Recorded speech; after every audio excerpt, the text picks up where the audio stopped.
조문 63 제12조의 11 보험금 수급 전용 계좌의 신청 방법 등 법 제11조의 7 제1항 본문에 따라 보험금을 수급권자 명의의 지정된 계좌로 받으려는 사람은요, 재보험사업자가 정하는 보험금 지급 청구서에 수급자 명의의 보험금 수급 전용 계좌를 기재하고 통장 사본을 첨부하여 재보험사업자에게 제출하여야 한다. 보험금 수급 전용 계좌를 변경하는 경우에도 또한 같다. 법 제11조의 7 제1항 단서에서 대통령령으로 정하는 불가피한 사유란 어떤 사유를 말하나, 보험금 수급 전용 계좌가 개설된 금융기관의 폐업, 업무정지 등으로 정상 영업이 불가능한 경우를 말한대요. 그리고 재보험 사업자는요, 법 제11조의 7 제1항 단서에 따른 사유로 보험금을 이체할 수 없을 때에는 수급권자의 신청에 따라 다른 금융기관에 개설된 보험금 수급 전용 계좌로 이체해야 한대요. 다만 다른 보험금 수급 전용 계좌로 이체할 수 없는 경우에는 수급권자 본인의 주민등록증, 신분증명서의 확인을 거쳐 보험금을 직접 현금으로 지급할 수 있대요. 그러니까 원칙적으로, 기본적으로는 이 계좌 이체로 받아라 그거예요. 네 명의 그 계좌 이체로 받아라. 그런데 진짜 불가피한 사유가 거시기하다 하면은 직접 현금으로도 지급할 수 있다. 그 내용이죠. 자, 조문 64 그리고 조문 65 우리가 앞서서 사실은 봤죠? 앞쪽에서 헐쪽에. 그래서 요 옆에다가도 왔다 갔다 하면서 보라고, 조문 64 옆에다가는 조문 20 그리고 조문 65 옆에다는 조문 22 이렇게 써놓으면 좋겠어요. 자, 왔으니까 다시 한번 또 볼게요. 보험금의 압류 금지 해가지고 앞에 제12조 제2항에서 대통령령으로 이 정하는 액수, 이것은 어떤 걸 말하는 거냐 해가지고 그거에 대한 내용이 나오는 거죠. 농작물, 임산물, 가축 및 양식 수산물의 재생산에 직접적으로 소요되는 비용의 보장을 목적으로 법 제11조의 7 제1항 본문에 따라 보험금 수급 전용 계좌로 입금된 보험금은요, 그 입금된 보험금 전액이라고 그랬어요. 전액. 이 재생산에 이게 소요되는 그것까지 하면 이제 만약에 그거를 건드려 버리면 이 사람 죽으라는 얘기잖아요. 이건 거의 최소한인데, 생계. 그리고 제1호 외에 의 목적으로 법 제11조 7 제1항 본문에 따라 보험금 수급 전용 계좌로 입금된 보험금, 입금된 보험금의 2분의 1에 해당하는 액수, 이렇게 포인트를 좀 체크하시고요. 자, 조문 65도 한번 볼게요. 대통령령으로 그럼 정하는 자란, 법 제14조에서 어떤 자냐? 지역농협 협동조합, 지역축산업 협동조합, 품목별업종별 협동조합, 그리고 지역산림조합, 품목별업종별 산림조합, 그리고 지구별 수산업 협동조합, 업종별 수산업 협동조합, 수산물 가공수산업 협동조합 및 수협은행, 그리고 손해 사정을 업으로 하는 자, 그리고 농장 또는 해장의 허가를 받아 설립된 비영리 법인, 비영리요. 조문 66 제15조 보험료 및 운영비의 지원, 법 제19조 제1항 전담 및 제2항에 따라 보험료 또는 운영비의 지원 금액을 지급받으려는 재보험 사업자는요, 농장 또는 해장이 정하는 바에 따라, 여기도 체크할게요. 대통령령으로 정하는 게 아니라 농장 또는 해장이 정하는 바에 따라 재보험 가입 현황서나 운영비 사용 계획서를 농장 또는 해장에게 제출하여야 한대요. 그래서 이런데 좀 길이가 있는 그거잖아요, 이 단어들. 재보험 가입 현황서, 운영비 사용 계획서, 요거 지금 서류 이름 조금 명확하게 봐줘야 돼요. 이런 거 조금 교묘하게 바꿔버리면 틀린 복이 되고, 구멍 뚫어놓고 어떤 거 들어가야 되는지 찾아야 될 때 정확하게 이 내용이 들어가야 됩니다. 비스무리한 거를 만들기가 좋잖아요, 딱 봐도. 제1항에 따른 재보험 가입 현황서나 운영비 사용 계획서를 제출받은 농장 또는 해장은 제9조에 따른 보험가입자의 기준 및 제10조 제2항 제3호에 따른 재보험사업자에 대한 재정지원에 관한 사항 등을 확인하여 보험료 또는 운영비의 지원 금액을 결정 지급한대요. 법 제19조 제1항 후단 및 같은 조 제2항에 따라 이 앞에는 여러분들 크게 그렇게 중요하지 않아요. 여러분들 읽을 때 지방자치단체의 장은 보험료의 일부를 전부 아니고 일부를 추가 지원하려는 경우 재보험 가입 현황서와 제9조에 따른 보험 가입자 기준 등을 확인하여 보험료의 지원 금액을 결정 지급한대요. 그래서 여기도 내용 좀 봐주세요. 바꿔내기 좋게 생겼어요, 자리가. 조문 67 제16조 재보험 약정서 해가지고 법 제20조 제2항 제3호에서 대통령령으로 정하는 사항이란 다음 각 호의 사항을 말한대요. 여기 옆에다가 여기 조문 67 옆에다가 조문 27 이렇게 함께 써 놓으시고요. 제20조 그 내용이 뭐냐면요. 여러분들은 그 조문 27 한번 돌아가서 다시 한번 보세요. 정부가 재보험에 관해서 재보험 사업을 할 수 있다라고 얘기를 했었죠. 그리고 그러면 의해서 농장하고 해장이 그 재보험에 가입하려는 재보험 사업자하고 그 재보험 약정을 체결해야 된다라고 했는데 거기에 포함되어야 하는 사항으로 해가지고 세 가지를 언급했어요. 첫 번째 나왔던 게 재보험 사업자가 정부에다가 그 재보험 사업을 하는 정부에 내야 될 보험료, 보험료 얘기 있었고, 두 번째가 일이 벌어졌을 때 이제 재보험 사업을 하는 정부가 그 재보험 사업자한테 지급해야 할 보험금 이야기가 있었고, 그리고 세 번째로 이제 이 내용이 있었어요. 제3호. 그 밖에 재보험 수수료 등 재보험 약정에 관한 것으로서 대통령령으로 정하는 사항 이랬거든요. 그러니까 여기서 말하는 대통령령으로 정하는 사항이란 요거를 말한다 라고 지금 얘기를 하는 거예요. 그래서 어떠한 내용들이 있냐면요. 재보험 수수료에 관한 사항, 그리고 재보험 약정 기간에 관한 사항, 그리고 재보험 책임 범위에 관한 사항, 그리고 재보험 약정의 변경, 해지 등에 관한 사항, 그리고 재보험 지급 및 분쟁에 관한 사항, 그리고 그 밖에 재보험의 운영 관리에 관한 사항. 그래서 이러한 내용들을 말한대요. 여기서 대통령령으로 정하는 것이란. 근데 이제 이 내용들은 우리가 그냥 쭉 읽었을 때는 뭐 요건 당연히 포함되어야 될 것 같네. 납득이 되는 내용들이죠. 그래서 조금 익숙하게 이렇게 좀 보심으로써 문제에서 엉뚱깽뚱한 틀린 거를 넣었을 때 우리가 딱 분별해낼 수 있는 능력을 기르시면 됩니다. 자, 조문 68 제17조 기금 계정의 설치에 관한 내용이네요. 누가 주최해요? 농장이요. 어떻게요? 해양수산부 장관과 협의해가지고요.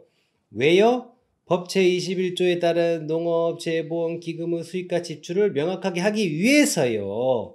무엇을요? 한국은행에 기금계정을 설치하여야 한대요. 자, 조문 69 제18조 기금의 관리 운용에 관한 사무의 위탁. 여기도 별표로 하나 치겠습니다. 시험에 잘 나옵니다. 농장은요. 해양수산부 장관과 협의하여 법 제24조 제2항에 따라 기금의 관리 운용에 관한 다음 각 호의 사무를요. 농업, 농촌 및 식품산업기본법 제63조 2에 따라 설립된 농업정책보험금융원에 위탁한대요. 우리가 농금원이라고 부르는 곳이죠. 그래서 어떤 내용들인가 봤더니요. 기금의 관리 운용에 관한 회계 업무, 그리고 재보험료를 납입받는 업무, 그리고 재보험금을 지급하는 업무, 그리고 여유자금의 운용 업무, 그리고 그 밖에 이렇게 하는데요. 그 밖에 이제 해당하는 것들이 기금의 관리 운용에 관하여 농장이 회장과 협의를 거쳐 지정하고 고시하는 업무예요. 그래서 참 많은 업무를 농업정책보험금융원에 위탁을 하죠. 여러분들이 만약에 문제를 출제하는 사람이라 그러면 이런 개수가 이렇게 다 이렇게 여유 있게 나오는 것들 조금 다른 틀린 보기를 하나 넣는다든지 여유가 있으니까 하나를 워딩을 바꿔가지고 좀 문제를 내기가 출제원들이 그냥 지나치기 좀 쉽지 않은 그런 자리죠. 느낌적인 느낌 자체도. 제1항에 따라 기금의 관리 운용을 위탁받은 농금원은요. 기금의 관리 및 운용을 명확하게 하기 위해서 다른 회계와 구분하여 회계 처리하여야 합니다. 제1항 각 호의 사무 처리에 드는 경비는요, 기금의 부담으로 합니다. 조문 70 제19조 기금의 결산. 기금 수탁 관리자는, 여기서 기금 수탁 관리자는 농금원을 말합니다. 앞에서 안 읽어두는데, 자, 농업정책보험금융원 이하 기금 수탁 관리자라고 한다고 했죠. 농금원을 말해요. 그래서 농금원은, 기금 수탁 관리자는 회계 연도마다 기금 결산 보고서를 작성해서 다음 회계연도 2월 15일까지 농장 및 회장에게 제출하여야 한대요. 그리고 농장은요, 해양수산부 장관과 협의해가지고 요 기금수탁 관리자로부터 제출받은 이 기금결산 보고서라는 것을, 기금결산 보고서를 검토한 후에 심의의 심의를 거쳐가지고 다음 회계연도 2월 말일까지 기획재정부 장관에게 제출해야 합니다. 관계를 좀 정리를 해볼게요. 자, 이렇게 쌤이 지금 이제 필기를 좀 해놨는데, 자, 기금수탁 관리자가 먼저 2월 15일까지, 다음 회계연도 2월 15일까지 농장 회장에게 뭐를요? 기금결산 보고서를 이렇게 제출하죠. 그러면 이제 농장이 회장하고 협의해가지고 이 기금결산 보고서를 검토하고 심의회의 심의를 거쳐가지고 요놈을 2월 말일까지, 다음 회계연도 2월 말일까지 그 기획재정부 장관에게 제출하는 그 그림이죠. 이렇게 말로 써놓은 거를 이렇게 좀 정리를 해 놓은 거예요. 그리고 이 기금결산 보고서에는요, 다음 각 호 서류를 첨부해야 된대요. 어떤 서류들이요? 결산 개요, 수입 지출 결산, 재무제표, 성과보고서, 그리고 그 밖에 필요한 서류들, 결산의 내용을 명확하게 하기 위하여 필요한 서류들, 이런 친구들이 첨부돼야 된다는 거죠. 여기도 시험 잘 나와요. 여기도 방금 앞전에 그거와 같은 맥락으로 참 이런 것들 좀 그냥 지나치기 쉽지 않아요. 그 출제위원들 입장에서는. 그리고 이 날짜가 지금 벌써 여기서 2개가 나오죠. 이런 데들. 누가 누구에게 제출하는가. 그런 내용. 그 제출해야 되는 사람하고 받는 사람하고 그걸 교묘하게 바꾼다라든지, 아니면 날짜를 어떤 게 어디로 들어가야 된다라는 건지, 그런 내용들 뭐 구멍 뚫어가지고 내기도 좋고요. 문제 내기 좋아요. 잘 나옵니다. 조문 71 제20조 여유자금의 운용. 농림축산식품부 장관은 회장과 협의해가지고요, 기금의 여유자금을 다음 각 호의 방법으로 운용할 수 있다. 은행의 예치, 저금할 수 있는 거고요. 국채, 공채, 그리고 증권, 이런 것들을 매입할 수 있습니다. 자, 조문 72. 앞서서 조문 34번 할 때 봤던 부분인데, 나왔으니까 다시 한번 더 볼게요. 제21조, 통계의 수집, 관리 등에 관한 업무의 위탁. 농장 또는 회장은요, 법 제26조 제4항에 따라 같은 조 제1항 및 제3항에 따른 통계의 수집, 관리, 조사, 연구 등에 관한 업무를요, 단 각 호의 어느 하나에 해당하는 자에게 위탁할 수 있대요. 그래서 농협협동조합 중앙회, 그리고 산림협동조합 중앙회, 수산업협동조합 중앙회 및 수협은행, 그리고 정부 출연 연구기관 등의 설립, 운영 및 육성에 관한 법률 제8조에 따라 설립된 연구기관, 그리고 보험업법에 따른 보험회사, 보험료율 산출기관 또는 보험 계리를 업으로 하는 자, 그리고 농장 또는 회장의 허가를 받아 설립된 비영리법인, 그리고 농장 또는 회장의 허가를 받아 설립된 공익법인, 그리고 농업정책보험금융원, 이렇게 됩니다. 그래서 농림축산식품부 장관 또는 해양수산부 장관은요, 이 제1항에 따라서 업무를 위탁한 때에는 위탁받은 자 및 위탁 업무의 내용 등을 고시하여야 합니다. 고시하여야 합니다. 조문 73 제22조 시범사업 실시. 재보험사업자는 법 제27조 제1항에 따른 시범사업을 하려면 다음 각 호의 사항이 포함된 사업계획서를 누구에게? 농장 또는 회장에게 제출하고 협의하여야 한대요. 누가 누구에게요? 재보험 사업자가 농장 또는 회장에게 무엇을요? 사업계획서를요. 근데 이제 사업계획서는 어떤 내용들이 들어가야 돼요? 이런 내용들이 들어가야 돼요. 대상 목적물, 사업 지역 및 사업 기간에 관한 사항, 그리고 보험 상품에 관한 사항, 그리고 정부의 재정 지원에 관한 사항, 그리고 그 밖에 농장 또는 해장이 필요하다고 인정하는 사항, 이 내용들이 사업계획서에 이렇게 포함이 되어야 되는 내용들입니다. 재보험 사업자는 시범사업이 끝나면 지체 없이 다음 각호의 사항이 포함된 사업 결과 보고서를 작성하여 농장 또는 해장에게 제출하여야 합니다. 누가 누구에게요? 재보험 사업자가 농장 또는 해장에게요. 언제요? 시범사업 끝나면 지체 없이요. 무엇을요? 사업 결과 보고서를요. 그래서 앞서서는 사업 계획서였고 시험사업 이제 하려면 내야 되는 게 사업 계획서, 시범사업 끝나면 내야 되는 게 이제 했으면 결과 보고 해야 되겠죠. 그래서 그때 내는 게 사업 결과 보고서입니다. 그래서 사업 결과 보고서에 포함되어야 되는 내용들은 이런 내용들이에요. 보험계약사항, 보험금 지급 등 전반적인 사업운영 실적에 관한 사항, 그리고 사업운영 과정에서 나타난 문제점 및 제도 개선에 관한 사항, 그리고 사업의 중단, 연장 및 확대 등에 관한 사항. 그래서 각각 사업계획서는 사업계획서에 포함될 내용들로, 그리고 사업결과 보고서는 사업결과 보고서에 포함되어 있는 내용들도 이렇게 따로따로 이렇게 좀 봐주셔야 돼요. 농림축산식품부 장관 또는 해양수산부 장관은요, 제2항에 따른 사업결과 보고서를 받으면 그 사업 결과를 바탕으로 신규 보험상품의 도입 가능성 등을 검토 평가해야 한다. 누가요? 농장 또는 해장이요. 조문 74 제22조의 2 보험가입 촉진 계획의 제출 등 법 제28조의 2 제1항에 따른 보험가입 촉진 계획에는 다음 각호의 사항이 포함되어야 한대요. 어떤 것들이 포함이 돼요? 전년도의 성과 분석 및 해당 연도의 사업 계획, 그리고 해당 연도의 보험 상품 운영 계획, 그리고 농업 재보험 교육 및 홍보 계획, 보험 상품의 개선 개발 계획, 그리고 그 밖에 농업 재보험 가입 촉진을 위하여 필요한 사항, 이 내용들이 포함이 되어야 된대요. 근데 이제 여기서도 법 제28조의 2 제1항이 나오고 바로 2항에도 그 내용이 나와요. 법 제28조의 2에 그 제1항 우리 같이 다 봤었던 내용들인데 해당 내용이 뭐였었어요? 재보험 사업자는 농업 재보험 가입 촉진을 위해서 보험가입 촉진 계획을요 매년 수립해서요 농장 또는 해장에게 제출하여야 한다라는 내용이었었어요. 그죠?